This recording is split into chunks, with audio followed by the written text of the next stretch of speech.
Tonight, when the sun goes down, you are going to flip a switch.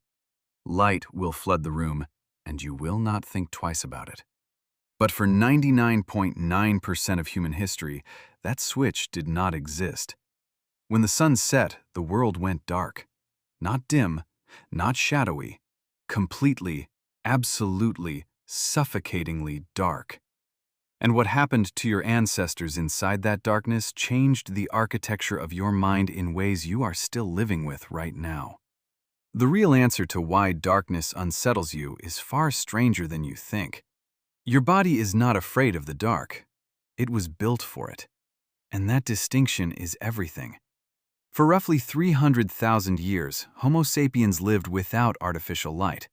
No fire was permanent, no torch lasted all night. The hours between sunset and sunrise were a void, and that void was occupied. Predators moved through it. Enemies moved through it. And your ancestors, with their slow legs and soft skin and no claws to speak of, had to survive inside it for thousands of generations. Neuroscientist and sleep researcher Russell Foster at the University of Oxford has spent decades studying what darkness does to the human brain. What he found reframes everything you assume about nighttime anxiety. The brain does not simply shut down when the light fades. It shifts into a different operating mode entirely. A mode that is older, more vigilant, and far more emotional than the daytime brain you think of as yourself. Your amygdala, the part of your brain that processes threat and fear, becomes significantly more active in low light. It does not need a reason. It does not need a stimulus. It activates because the absence of light is, to the ancient brain, information. It means something is wrong, or something is coming. Think about that for a moment. Your brain does not treat darkness as neutral. It treats it as a signal. This is not irrational. This is memory. Not your memory, the memory of your species, encoded into the wiring of your nervous system over hundreds of thousands of years of surviving nights when something could absolutely kill you while you slept. Anthropologist David Sampson at the University of Toronto studied sleep patterns in traditional human societies, communities that still live without electric light. What he found overturned a foundational assumption about sleep. Humans in these communities do not sleep in one long, continuous block. They sleep in 2 or 3 shorter periods, with extended wakeful periods in between, often in the darkest hours of the night. We assumed that was a modern dysfunction, a side effect of stress, of screens, of disrupted routines.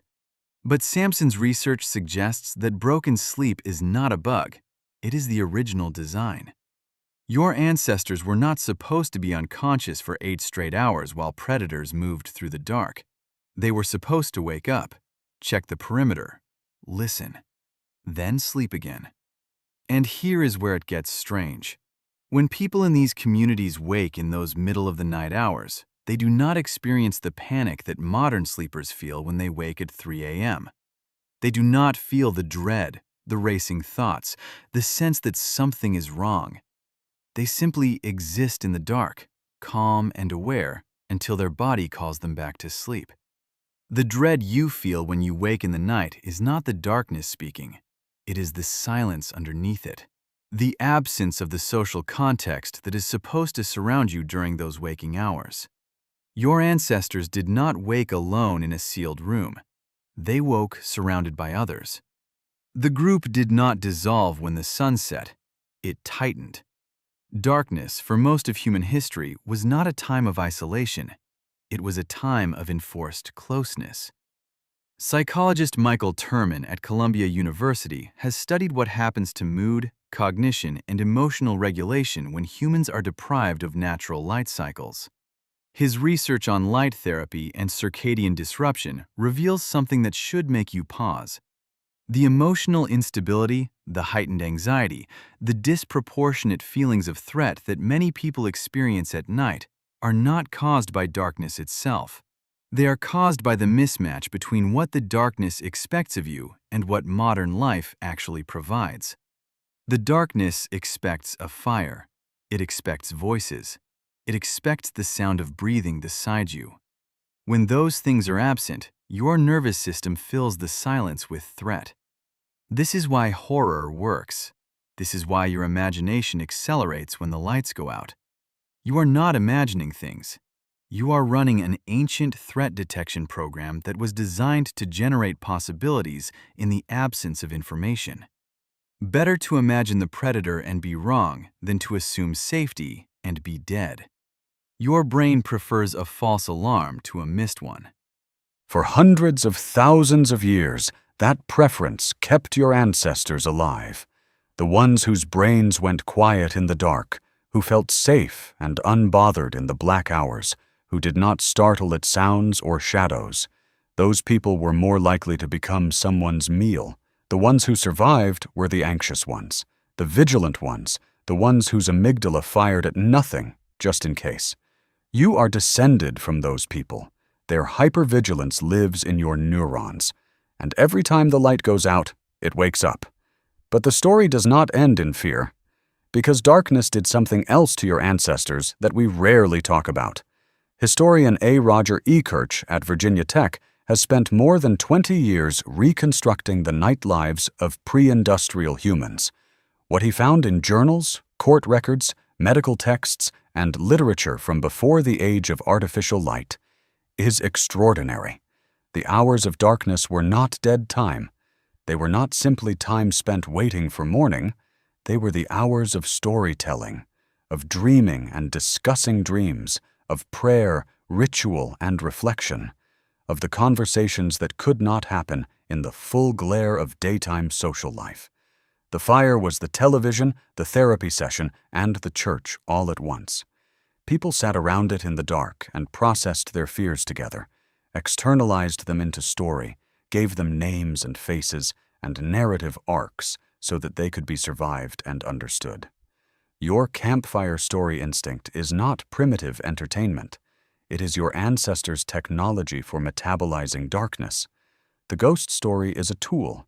The monster at the edge of the firelight is a way of saying, here is the thing we fear, and here is how we survive it together. This is what darkness actually did to human minds. It did not only make them afraid, it made them creative with their fear. It made them collaborative. It forced them into a kind of emotional intimacy that the bright, busy, individual hours of the day could not produce. The darkness held the group together. And now you sit in a sealed, illuminated room, alone at midnight, unable to sleep, unable to explain the low hum of unease you feel, scrolling through a glowing screen, looking for something you cannot name. You are looking for the fire. You are looking for the voices. You are running a program written across 300,000 years that is telling you the dark is not something to be endured alone. And the strange truth is this: you were never supposed to be the only one awake. So tonight, when the sun goes down and you flip that switch, and light floods the room and you do not think twice about it, remember what the darkness was actually asking of you. It was not asking you to be afraid. It was asking you to not be alone.